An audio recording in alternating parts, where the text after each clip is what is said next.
Hey, this is Dr. Davis. This week's topic, we want to talk about Cornerstone Development. Now, what is Cornerstone Development? That is essentially what rubric your kids or the teachers are judging your kids by or grading your kids on.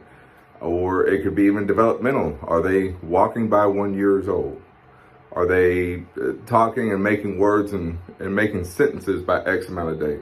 Are they able to use their hot topic, sight words? How many sight words can they memorize, right? Don't get me started on sight words, but there are measurements and cornerstones in development. And especially in that early portion of life, the brain, the mind is developing.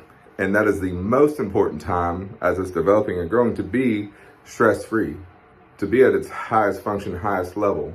And kids nowadays, let's face it, they have a lot more stress on them than what we ever had growing up. Because the stress is still on at school. They have, when they get home, there's other stressors added to them. Everything's digital, everything's online. That could even lead to stress or even bullying from cyberbullying or online. Anyway, what we're looking at this for them to hit the developments and then to pass the test, pass the grade, or go from kindergarten to first grade. If your child is struggling with those developments, or maybe they're just not reading like they should, or maybe they're having word problems or speech problems, a lot of this ties back to the grand system, the nervous system. And if we can't have proper communication of the nerves, how would you expect your child to function or develop correctly? So that's why we are so adamant on children and helping them and serving them. That way they hit these milestones, hit these cornerstones, develop as they should. And I want to keep mindful of you. Now, this might be a little bit awakening for some of you, but these cornerstone developments, they all changed about 2 years ago. 2 years ago, there should be this amount by this age, this amount by this age. Now, for the powers that be, they have changed it to be less than what it was 3-4 years ago. So you might be hitting the current status of those cornerstone developments, but that's not the same as what it was 2-3 years ago. Now, why they changed childhood development and the cornerstones, I'm not getting into that. However, if you want your child to be the best, the brightest, and to have help if they are struggling, learning and educating themselves, or growing and developing, walking, crawling, speaking, that all ties back into the nervous system.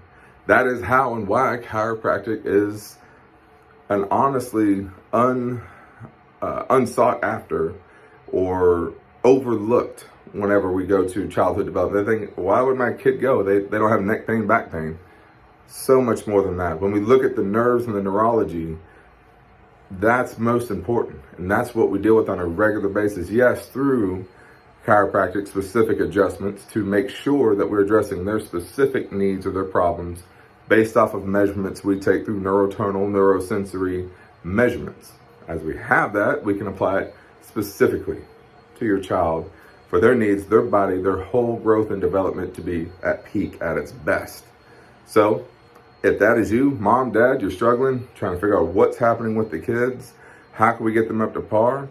Or if there's a baby that just doesn't seem to be keeping up with the other kids, or maybe not walking after a year old, or maybe not getting those sentences out after a year or two, we should have a talk and just really sit down, look at everything, have a consult.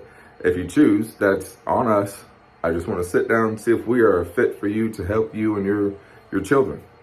So if we can, well, we'll move forward. Everything we do is measured, looking at that to have the best outcome. Because you can't really see the outcome if you're not measuring it.